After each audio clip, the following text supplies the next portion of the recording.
Kami ngayon ay nasa Conrad, Manila. Sa Esmoson. Kasi we're going to Spacetime Cube. I-vlog natin si Spacetime Cube para makita natin. Ano ba tong trending na to sa TikTok na nakita natin ngayon? Para siyang team lab, I guess. So parang it's a visual experience. Pero nagbook na kami sa Klook. Pero 1 o'clock pa yung namin, schedule. And we have 1 hour. Hello! Ito na pala siya. Nasa ground floor lang siya na Esmoson. Nakikita ko na siya.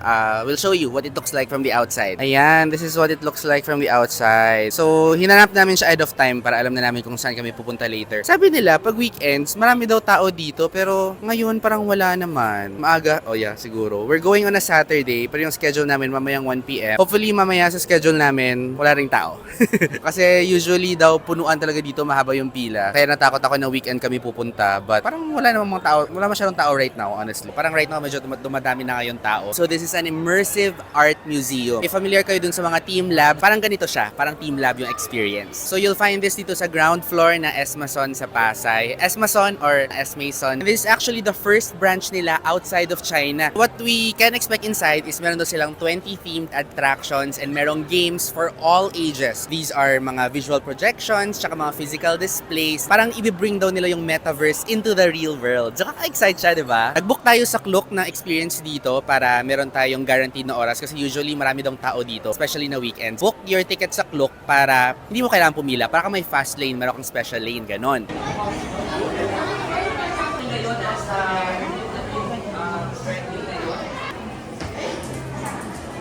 Libre daw yung lockers. Is press the red button. Kailan siya lalagay?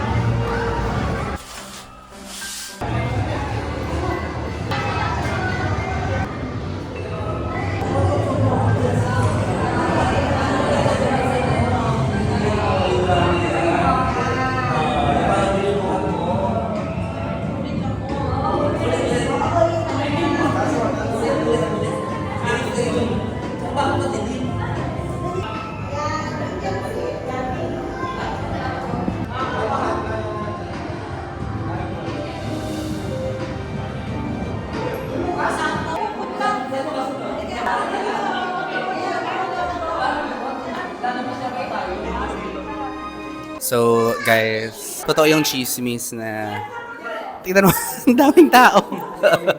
Ang daming tao sa loob kasi medyo like itong attraction na to, itong section na to, medyo maliit lang pala siya. So, kahit na siguro mga 1 or 2 families or 1 or 2 groups na yung pupunta dito, mabilis siya maging masikip. So, I understand now yung mga sinasabi ng mga tao na punta kayo ng weekdays kasi less likely na may mga namamasyal, ganyan. Regardless, kahit na medyo crowded siya now, maganda pa rin. Maganda tingnan. This is one of the areas yata na mas visual attraction siya. Hindi siya game, hindi siya interactive, but it's nice on photos, it's nice on videos. So this is the first one pa lang, punta tayo sa next. So dahil na kami sa first attraction. Hindi ko alam kung kaya namin puntahan lahat ng 20, pero andito na kami sa second attraction. The next one na pupuntahan namin ay virtual reality. Immersive daw siya kasi may projections all around the place. Sa floor, sa walls, yung ceiling lang yata yung walang projection dito. Parang enjoy na enjoy yung mga bagets. Try natin, pasok din tayo.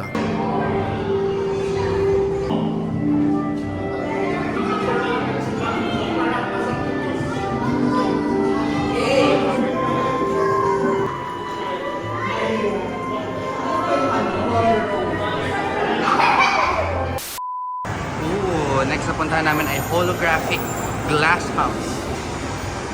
Yan siya.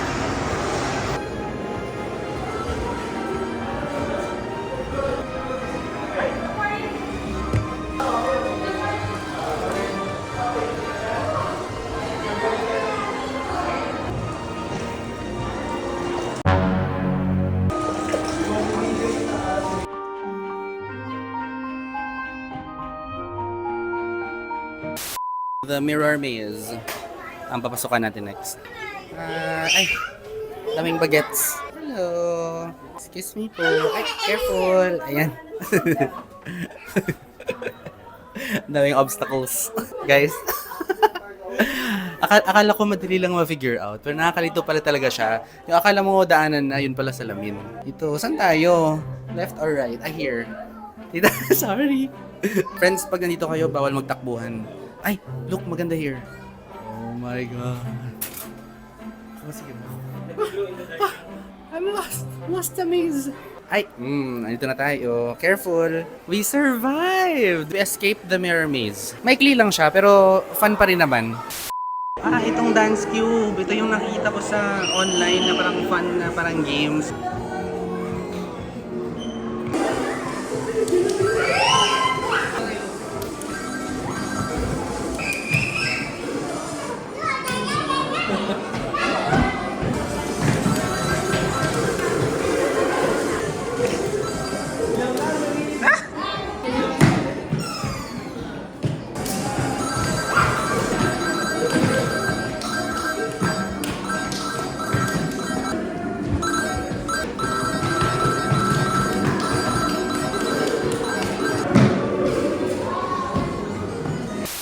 Ito yung attraction na sinasabi ko na parang sa team lang.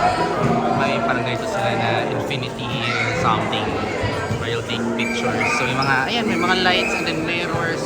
Diba? Parang sa Singapore, sa Japan, parang may ganito sila na attraction.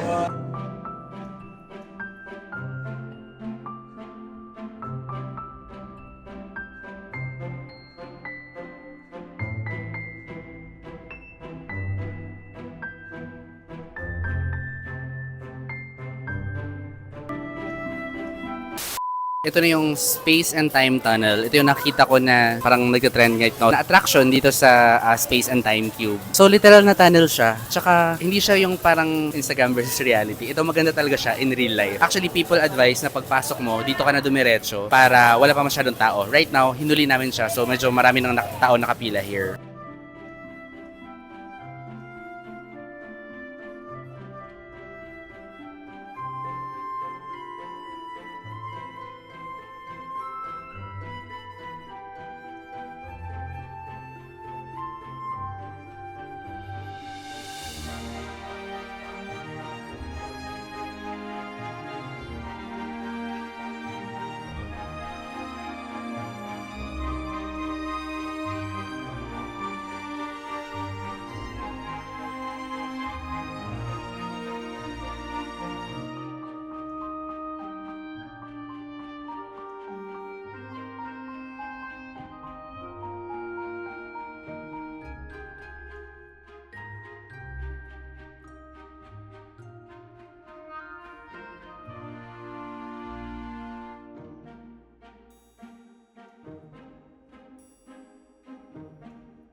I guess ito na yung game na part ng attraction. Ayan, si Armand. Puro patay ng mga... Uy, grabe! Papatayin mo yung mga giraffe? Mga giraffe ba yung kalaban? Then on this part naman, ayan, may mga games din for the kids. Pwede silang pumasok dito sa ball pit. Make sure lang na you remove your shoes. Tapos basically, babatuhin nila. Yun ang mga plastic balls, yung mga balloons or mga aliens. Ayan. Siyempre enjoy sila. Dito naman sa part na to, itong section na nakita natin here, yung mga islang nag-swimming dyan, mga drawing actually yan. So kukuha ka ng template here, kukulayan mo siya, and then, scan natin siya dito. Ayan, yung TikTok ko po ay Pinoy Foodie. Press it and then it gets scanned and hopefully it appears here. Hanapin natin siya. kung lalabas siya dito. Ayan, ayan siya. Ayan po yung isda ni Arman. Hello there. Ang pangalan ng isda ay Pinoy food. Ay, natabunan ng turtle. Ayun siya. Oh. Nag-moment siya para ma-videoan daw. Bye! Kapagod siya. Naka-overwhelmed dahil sa dami ng tao. Masaya. I mean, something for the family also to enjoy on weekends, ganyan. Kapag kukunin natin yung gamit natin from the locker, scan lang natin. Oh, ayan. Open siya agad. Scan nyo lang dyan. Then, makukuha nyo na ang inyong gamit. Ayun, kakalabas lang namin sa Space Time Cube. Space and Time Cube na attraction. Ano naman siya? Carry siya.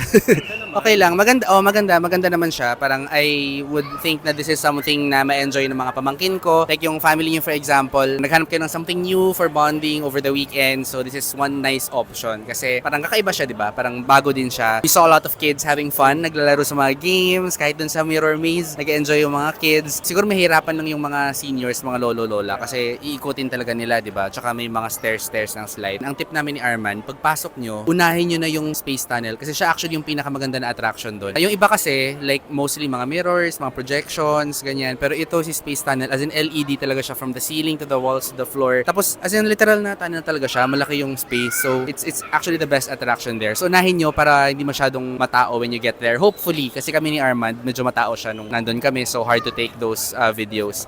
Speaking of matao, pumunta kami ng weekend, Saturday. And mahirap mag-take ng Instagram, ng mga TikTok videos kasi ang daming people all around you. So, ang suggest namin, hindi kami sure, pero siguro naman kapag weekday, less people, so there's more space for you to take your pictures. Ito pala, tip ay, you book through Klook. Kasi kapag sa Klook ka nag-book, merong naka-assign na oras. So, ipa-prioritize ka. Like kami, nag-book kami ng 1 p.m. na time. Oo. Hindi na kami pumila, may special lane for Klook. And kapag 1 p.m. yung time mo, diretso ka dun sa kasi nakaschedule ka na 1 p.m. Yung iba pumila sila kasi may pila dito for walk-in. Pero sa Klook, alam nila na pag 1 o'clock ka, pasok ka na agad. Hindi ka napipila. Use my code, Pinoy Foodie Klook para meron kang discount. Either 5% or 3% na discount when you book your activities and hotels sa Klook. So dito, pag ginamit mo siya, meron ka rin additional na discount pa. So overall, very nice experience. I would recommend this to families na gusto nila ng look ng new na bonding activity. So ngayon, maikot-ikot muna kami here sa Esmason to see what's here. Kanina pa kami ikot ng ikot dito to look for a restaurant na medyo mura. Pero guys, wala.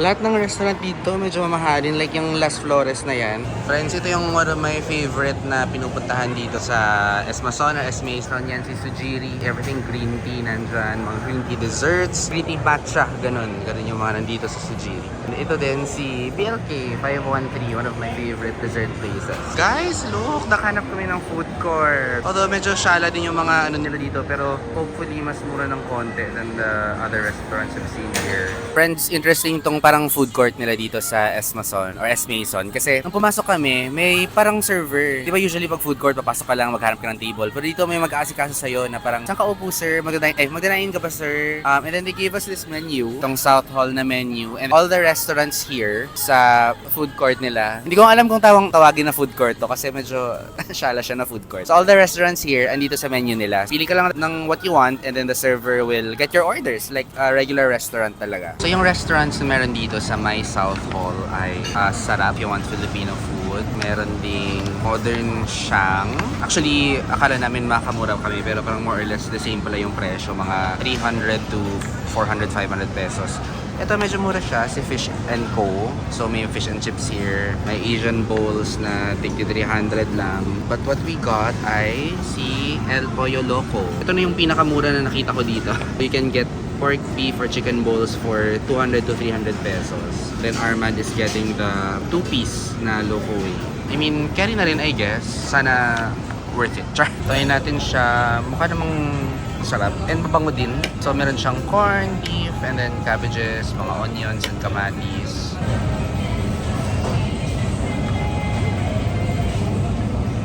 Parang ang dami ka nilagay. Hindi mo na mararap yan. Wala na yung marap. Ayun friends, so that's our pasyal for this weekend. Thank you for watching my video. Please subscribe, leave a comment, and like para makita ninyo kung ano yung next namin na pasyal, mga travels and food trips. See you! Bye-bye.